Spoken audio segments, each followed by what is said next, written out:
Les États-Unis offrent 5 millions de dollars pour l'arrestation du chef de gang haïtien Barbecue.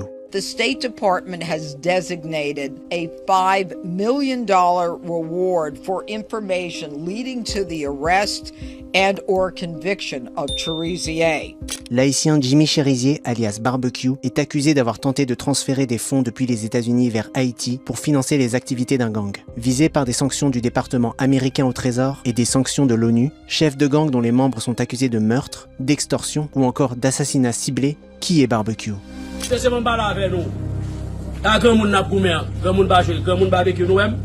Cet ancien policier de 48 ans est devenu la figure centrale des violences qui secouent ce pays pauvre des Caraïbes depuis plusieurs années. Jimmy Cherizier porte le surnom Barbecue car il brûlerait les maisons et les cadavres de ses victimes.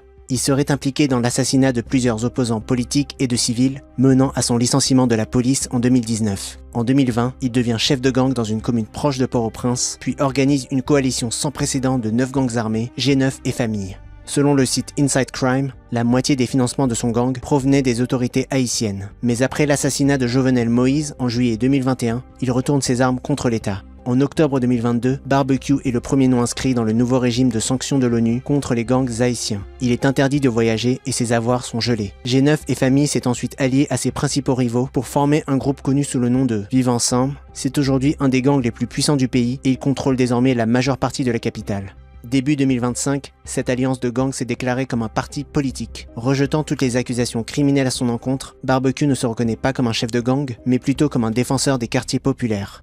On achète des armes pour nous mener en bataille, pour nous libérer le pays dans ce là. Je dis, on pays, on ne peut pas pour boire. On pays, on ne peut pas à l'école. On pays, on ne peut pas circuler à l'alcool. On pays, sont petits groupes qui ont toute richesse pays. Haïti subit depuis longtemps la violence des gangs qui s'est intensifiée début 2024. De son côté, l'administration Trump veut reconnaître les gangs d'Haïti comme organisations terroristes. Selon l'ONU, rien que durant les 6 premiers mois de 2025, plus de 3000 personnes ont été tuées à Haïti.